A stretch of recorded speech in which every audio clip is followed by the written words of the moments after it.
ገንዘብ የምንቆጥረው ጥሪት ብቻ አይደለም። ገንዘብ መስታወት ነው ሊባል ይችላል። ይህንንም የምንልበት ምክንያት ሀብት ምን እንደሆነ ከመረዳታችን በፊት ገንዘብ የማይታዩ የሚመስሉ ትምህርቶችን ማለትም ፍርሃቶቻችንን፣ ልማዶቻችንን፣ እምነታችንን ቁልጭ አድርጎ የማሳየት አቅም ስላለው ነው። ከእያንዳንዱ የፋይናንስ ታሪክ ጀርባ ስነ ልቦናዊ ታሪክም አለ። ምክንያቱም ብዙ ጊዜ ሳናስበው ሪስክ ስለመውሰድ፣ ስለ ስኬት፣ ስለ ውድቀት፣ ስለ ሌሎች ነገሮችና ስለ ራሳችን የምናስብበት መንገድ የገንዘብ ሁኔታችንን ጨምሮ በእጅጉ የወደፊት ህይወታችንን ስለሚቀርጸው ነው። አንዳንድ ሰዎች አስተሳሰባቸውን መቆጣጠር ስለተማሩ ይሳካላቸዋል። ሌሎች ደግሞ ባሉበት ቦታ ቆመው ይቀራሉ። ምክንያቱም እነዚህን ሰዎች ህይወት ያስተማረቻቸው የዕለት ዕለቷን እንዲኖሩ እንጂ እንዲያድጉ ስላልሆነ ነው።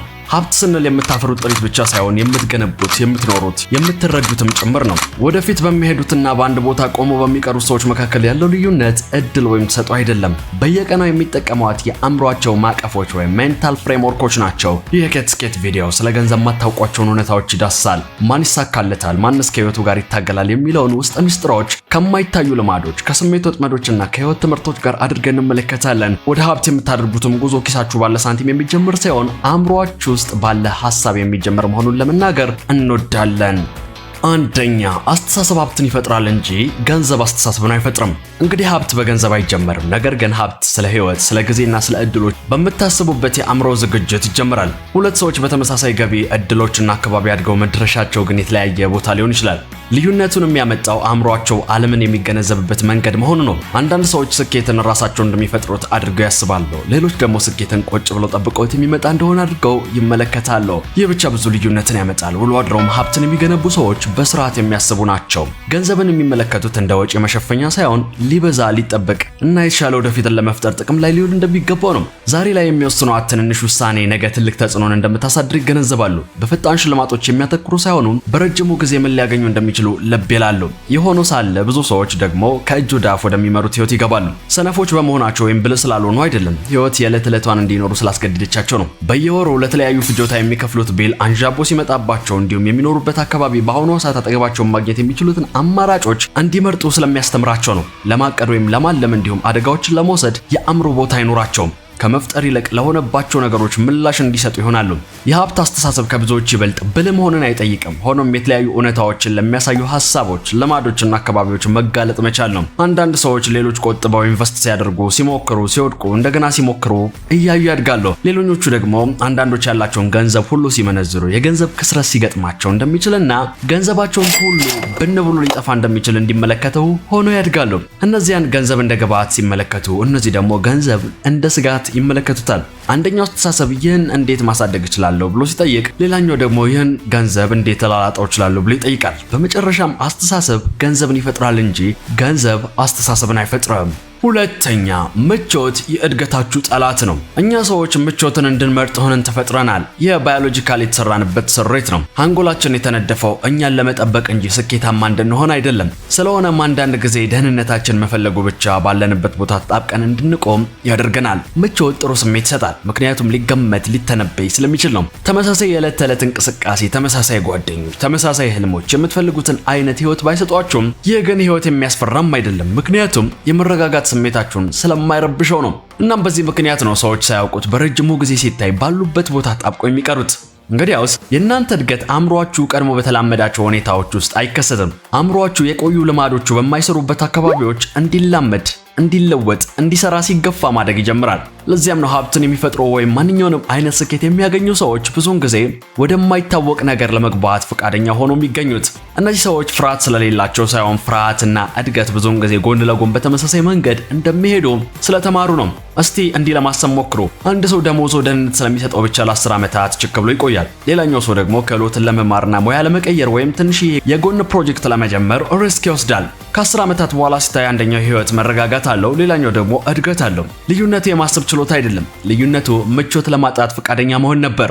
ምቾት ለጊዜው ሲታይ አደገኛ አይመስልም። ሆኖም በጸጥታ በውስጣችን ያለ ምኞትን ሊገድል ይችላል። ምቾት።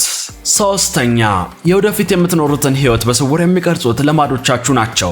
ከዓመታት በኋላ የምትኖሩት ህይወት የአንድ አስደናቂ ውሳኔ ወይም የድንገተኛ ዕድል ውጤት አይደለም። በዕለት ተዕለት ህይወታችሁ በምታደርጓት ትንንሽ ምርጫዎች ሊታዩ በማይችሉ ሁኔታዎች የሚገነቡ ናቸው።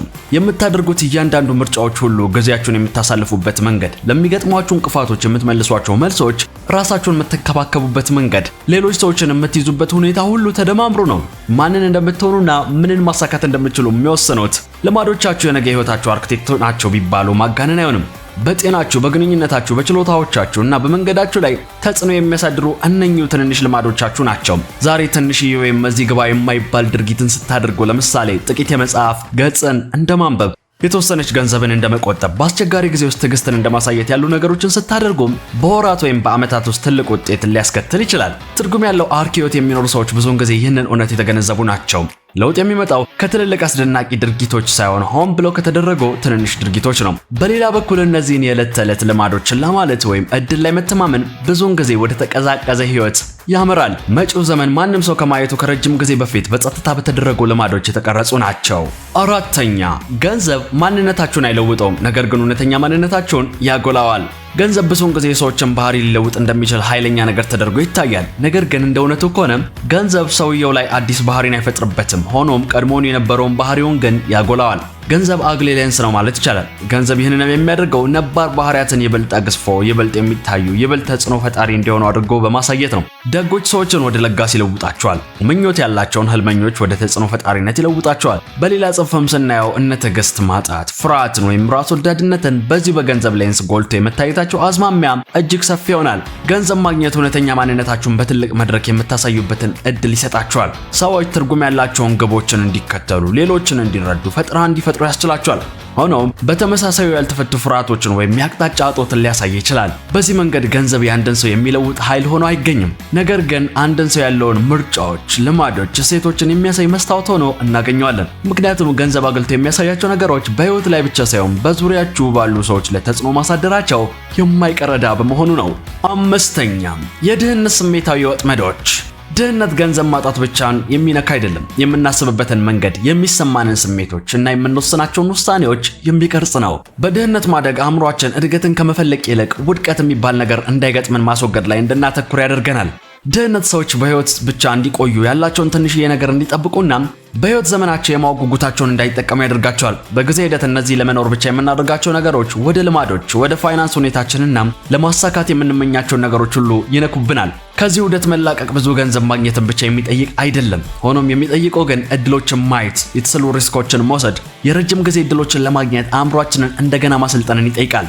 ሀብት በባንክ ሂሳብ ውስጥ እንደሚፈጠረው ሁሉ በአእምሮ ውስጥም ይፈጠራል። ከትውልድ የተላለፉ ድህነትን የሚበጥሱ ሰዎች ፍርሃትን በራስ በመተማመን የተኩም፣ የአጭር ጊዜ አስተሳሰብን በረጅም ጊዜ እቅድ የለወጡና ወዲያው አጸፋ ከመመለስ ንቁ ሆኖ በመቆየት በተግባር ማሳየትን የተማሩ ናቸው።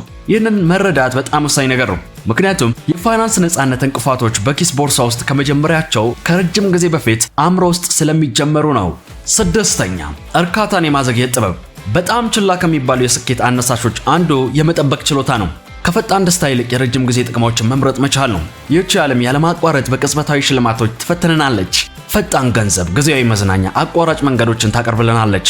እነዚህ አጭር ጊዜ ምርጫዎች በአሁኑ ጊዜ አስደሳች ስሜት እንዲሰሙ ሊያደርጉ ይችላሉ። ነገር ግን እምብዛም ተጽዕኖ አይኖራቸውም። እውነተኛ እድገት ፋይናንሻልም፣ ግላዊም ወይም ሙያዊም ይሁን ሁሌ የሚመጣው ቀርፋፋ፣ አሰልቺ ወይም መጀመሪያ ላይ ምንም ልብ በማይባሉ ድርጊቶች ነው።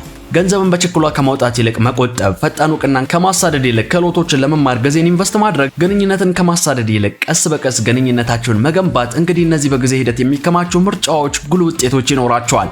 እርካታን ማዘግየት ማለት ደስታን ችላ ማለት አይደለም። ትዕግስትና አስተዋይነት፣ ነፃነትና እድል የሞላበትን ህይወት ለመፍጠር መሳሪያዎች መሆናቸውን መረዳት መቻል ነው። ይህንን መቆጣጠር የሚችሉ ሰዎች ብዙውን ጊዜ በማይታይ መልኩ በቋሚነትና በዘላቂነት ስኬትን ያገኛሉ። ሌሎች ደግሞ በፍጥነት በሚደበዝዝ ጊዜያዊ ደስታዎች ይያዛሉ። ሰባተኛ፣ ሰዎችን ለማስደመም የምትከፍሉት ውድ ዋጋ።